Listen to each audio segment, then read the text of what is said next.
Dinas Damkarmat Lampung Selatan melakukan evakuasi kepada buaya sepanjang 2 meter milik warga berinisial AM di Desa Kedaton, Kecamatan Kalenda, Lampung Selatan, Selasa 7 Januari 2025. Kabid Damkarmat Lampung Selatan, Ruli Fikriansyah mengatakan pihaknya berhasil mengevakuasi buaya milik warga tersebut di Kalianda.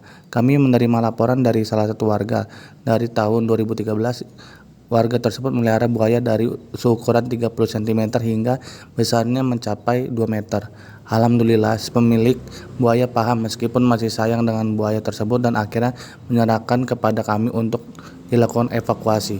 Ia menjelaskan proses evakuasi buaya tersebut cukup hati-hati. Sebanyak 7 petugas dikerahkan untuk mengevakuasi buaya tersebut. Akhirnya pihaknya berhasil mengevakuasi buaya itu dari rumah warga tersebut. Setelah buaya tersebut kami evakuasi, selanjutnya buaya tersebut kami serahkan ke BKSDA. Baik, kami terima laporan dari salah satu warga yang kebetulan memelihara seekor buaya. Ya. Dari tahun 2013 dipelihara oleh dia sampai tahun 2025 ini. Kita beri pemahaman, kita berikan edukasi terhadap masyarakat tersebut agar menyerahkan buaya tersebut ke kami untuk kami evakuasi. Selanjutnya nanti kita akan serahkan ke BKSDA. Alhamdulillah evakuasi berjalan lancar, buaya sudah kita bisa evakuasi.